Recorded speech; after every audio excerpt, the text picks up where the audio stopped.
Chapter 13. Commander Howitt stood in the doorway, his large frame seeming to fill it, his thick, dark eyebrows drawn angrily over his small, dark eyes.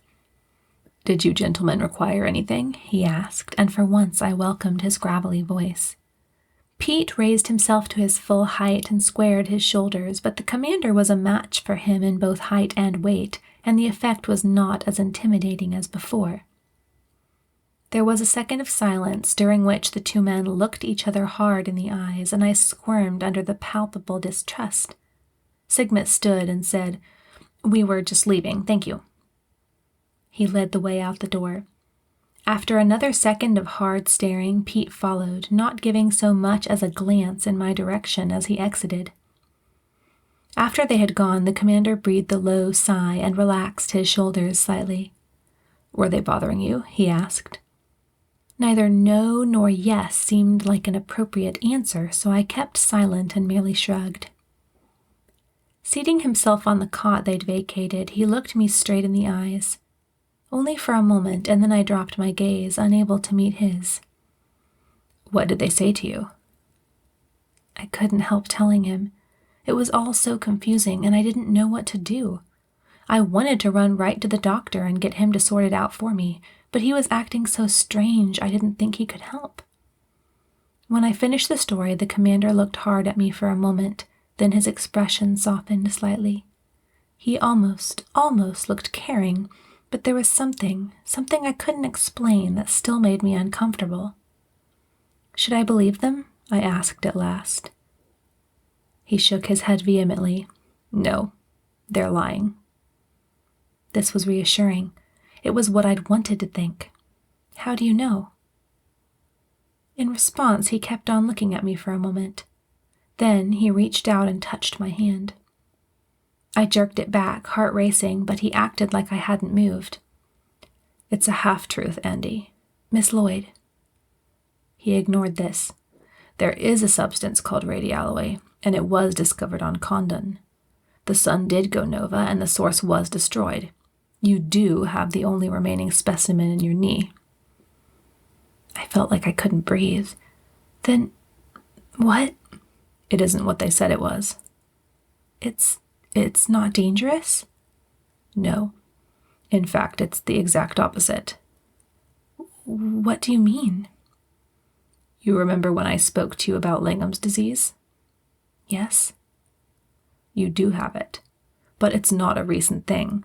You have had it ever since you were a baby. The Radialloy is the cure." "The cure?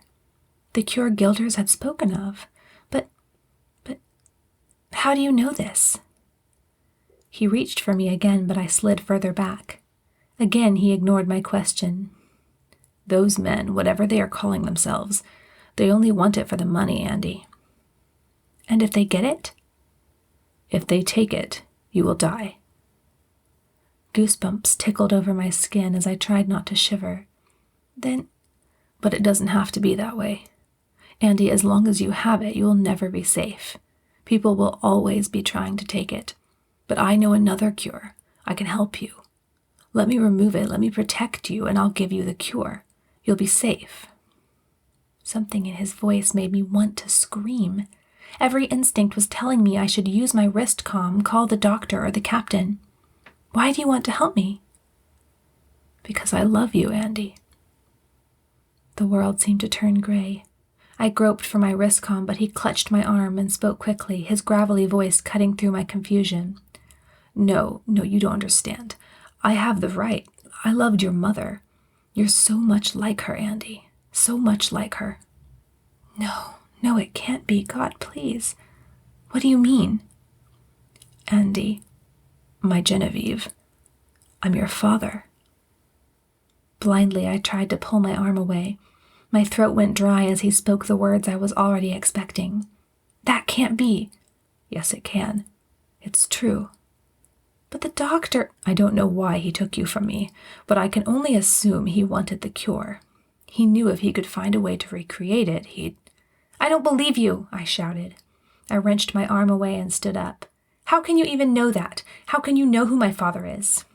Andi, he smiled. You have the radialloy. I detected it. And besides that blood you gave me, I tested the DNA. I wanted to be sure. Does the doctor know who you are? He frowned instantly. Please don't talk about him.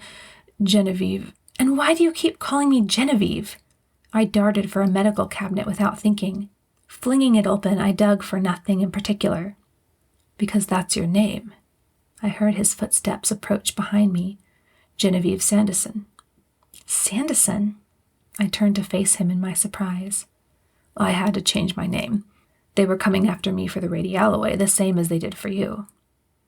But how did they know about me? Why?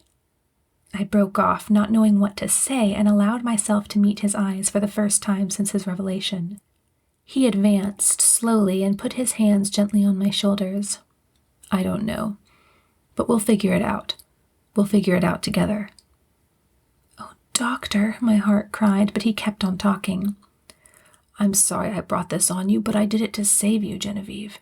You have no idea how hard it was to find the cure. Don't call me Genevieve. He let go of me and frowned. And I want to see the DNA match for myself. He sighed, and an expression I couldn't understand, something like frustration, took over his face.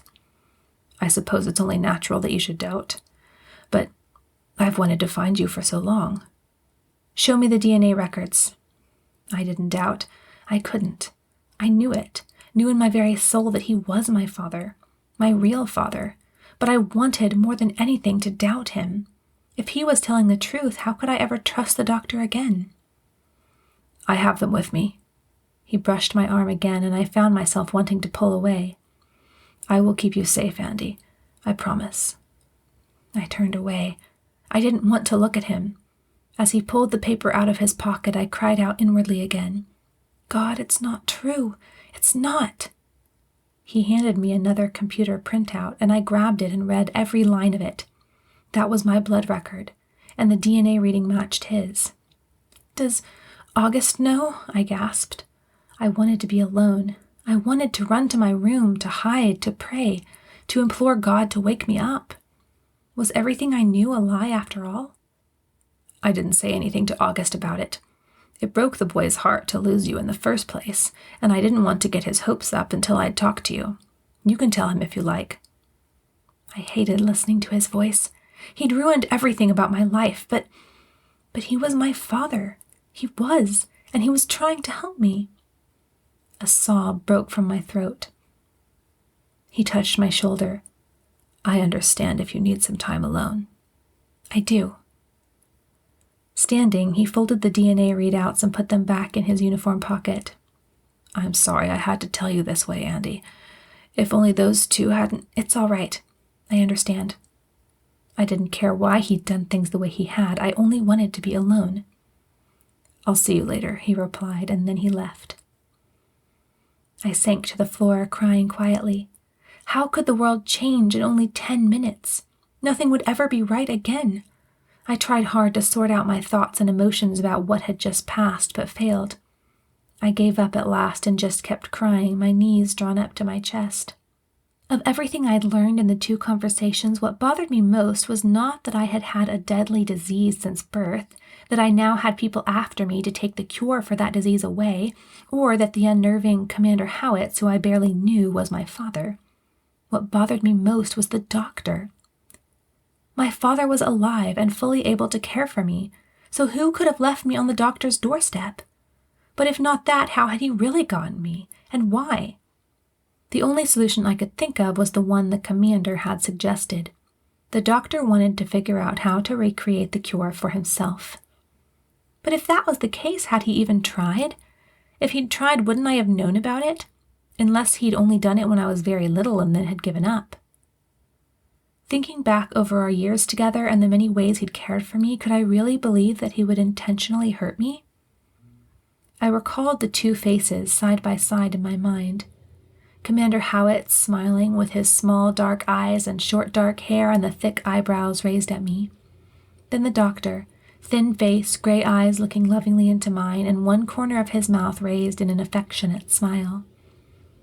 Raising my head, I sniffed. God, I whispered. It was all I said out loud, all I could bring myself to say, but I figured he'd understand. I needed him, badly, more than I'd ever needed him before. I hadn't felt the need for his help lately, but I did now, more than I'd ever needed anything in my life. There were still so many unanswered questions. Why had my knee suddenly begun hurting when the radialloy had never bothered me before? I'd had a few twinges in that knee about a month ago, but they were so mild I'd thought nothing of it. What had happened to my mother? Should I tell the captain about Pete and Sigmet? Should I let Commander Howitz take the radialloy? And should I leave here with him? Misery swept over me. I didn't think I could stand being with him for the rest of my life, leaving everything I'd ever known and loved behind. I stayed there for a long time, just sitting, thinking, praying. I had only wanted things to go back to the way they had been, the way I loved, but now that was impossible. Dr. Lloyd? I jumped up and out of habit began to look for the doctor before remembering that he wasn't there. I rubbed my rough sleeve across my eyes and tried to speak calmly to the pale officer who stood in the doorway. The doctor is resting. Is there something I can help you with? He only needed a mild burn looked after, and I was glad to be able to bury myself in helping him and not just sit there feeling sorry and confused and frightened. It took longer than it should have, and it must have been over an hour later that I had finally dismissed him and begun changing the sheets. With every motion, my thoughts went to the doctor. I was used to him being there when I worked, sometimes commenting, sometimes asking my help, sometimes saying nothing, just working, the two of us. How was he doing now? I was afraid to find out, but I was starting to feel that if I didn't talk to somebody about what was going on, I was going to explode. Without thinking, I let my feet carry me out of sickbay. It was too painful to stay there since I couldn't look at anything without thinking of the doctor and my conflicting feelings and beliefs about him. I went on down the hall, into the elevator, and up the elevator to A deck, and from there to the bridge. I slipped in, wishing I could just quietly find a seat, but regulations had to be observed, so I said, "Second medical officer on the bridge, sir." "Andi," the captain smiled. "How's your father doing?" "He's still resting," I said, trying to make my voice sound light and casual and failing miserably. He gave me a strange look, but turned back to the four, only saying, "What are you doing here?" "I was finished in sickbay and thought I'd see if I could help out here." Still preoccupied with the four view, he gestured to the monitor station. "Mr. Kane is taking a short break. You might fill in for a moment. There's probably nothing going on, but—" "Yes, sir," I said, as his sentence dwindled into nothingness. It couldn't hurt, and at the moment I welcomed any task. Sliding into the chair on the far right of the spacious room, I made sure all the monitors were activated and proceeded to keep my eye on them for any problem that might pop up in any of the ship's sections. Even my admittedly untrained eye could see at a glance that all systems were normal other than the one thruster that was still down and offline. I leaned back in the chair and stole a glance at August, who worked quietly and systematically at the navigations panel. My brother. The thought rose to the top of my mind persistently. It was strange to even think the word. But if Commander Howitz were really my father, and I had no doubt of that, then it naturally followed that August was my brother. What had happened to our mother? Was she still alive? If not, how had she— A soft beeping started up in front of me, making me come back to the real world. I looked at my station to try to discover the source of it, and saw a red blip on the engineering monitor, blinking away and beeping persistently.